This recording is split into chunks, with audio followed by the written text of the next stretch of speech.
জানাতে চাই যে দীর্ঘ 2 মাস পর্যন্ত আমরা আলোচনা করেছি। আমরা আপনাদের সামনে অনেক সময় উপস্থাপন করেছি যে ঐক্যমত্য কমিশন ইচ্ছা করলে যে জিনিসটা আধা ঘন্টার মধ্যে সমাপ্ত করতে পারে সেটা 2 দিনে সমাপ্ত করে নাই।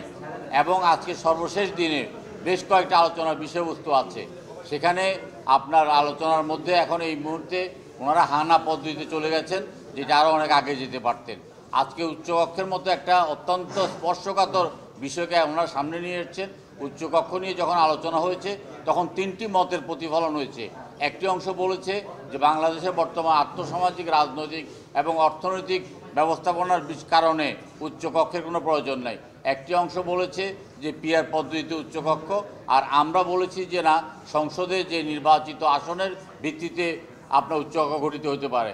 আজকে এই আলোচনার মধ্যে এনে একদিকে যখন আপনার জুলাই সনদের জন্য শাহবাগ অবরোধ করছে, সেই সময় উচ্চকক্ষের যে প্রস্তাবনাটা এসেছে, আমরা এই উচ্চকক্ষের এই প্রস্তাবনার বিরোধিতা করেছি।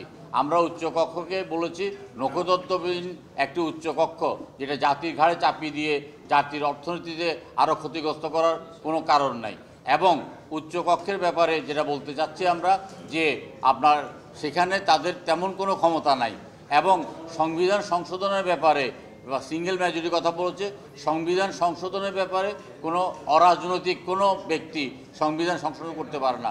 সংবিধান সংশোধন করার একমাত্র এখতিয়ার নির্বাচিত সংসদ সদস্যদের। সেখানে অনির্বাচিত একটা উচ্চকক্ষ সংবিধান সংশোধনের ব্যাপারে মতামত দেবে, এই ব্যাপারে আমরা দ্বিমত পোষণ করেছি। এখানে আপনার ভোটের মাধ্যমে আপনার নিম্নকক্ষ গঠিত হবে বর্তমান পদ্ধতিতে।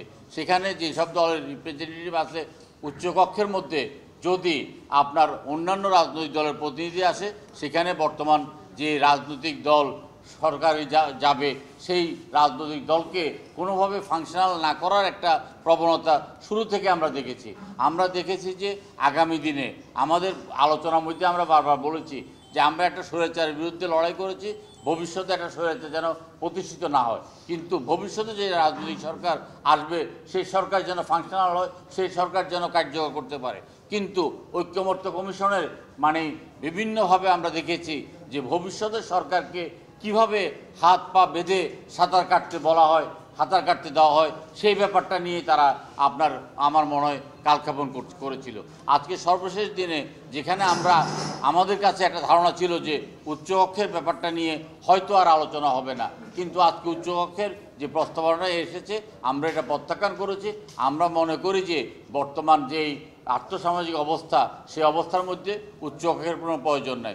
উচ্চকক্ষ গঠিত হলে আপনার নিম্নকক্ষের পিআরের ভিত্তিতে হতে পারে, কিন্তু পিআরের ভিত্তিতে উচ্চকক্ষ গঠিত হলে আপনার সরকারের মধ্যে আরেকটি সরকার এবং আপনার সংসদের মধ্যে আরেকটি সংসদ, উচ্চকক্ষ এবং নিম্নকক্ষের মধ্যে যে জটিলতা সৃষ্টি হবে, সাথে ভবিষ্যতে শাসন কার্য পরিচালনা করা ব্যাহত হবে। আমরা আমাদের এই মতামত দিয়েছি। ওনারা গিলোটিন পদ্ধতিতে যেভাবে হানা ভোটের দিকে যাচ্ছে, আমরা তারও বিরোধিতা করছি। আমরা বলছি যে এখানে আপনারা কোন পদ্ধতিতে আপনাদের সিদ্ধান্ত গ্রহণ করতে চাচ্ছেন? আপনারা কি এখানে হাত তোলাতুলি দিতে চাচ্ছেন? তো আর যদি হাত তোলাতুলি হইতো, তাহলে আমরা অনেক দলের ব্যাপারে অবজেকশন দিতাম এবং আরও অনেক দলকে আমরা যারা আন্দোলন সংগ্রামী ছিল তাদের এখানে অংশগ্রহণ করার জন্য আমরা বলতাম। আবার আমরা এটাও বলেছি 91, 96, 2008 এবং 2001-এর যে প্রাপ্ত ভোট, সেই প্রাপ্ত ভোটের অনুসরণে যারা এখানে উপস্থিত আছেন তাদেরকেও যদি আপনি সেইভাবে সম্পৃক্ত করেন, তাহলে তো আপনারা এইভাবে গিলোটিন পদ্ধতি চালাতে পারবেন না। যাই হোক, আমার মনে হয় আমরা একটা খুব একটা ক্রিটিক্যাল ইয়েতে আছি এবং আজকের দিনের মধ্যেই যে আলোচনাটা সমাপ্ত করতে হবে, আমার মনে হয় আজকের দিনের মধ্যে এই আলোচনা সমাপ্ত নাও হতে পারে। ধন্যবাদ আপনাদের সবাইকে।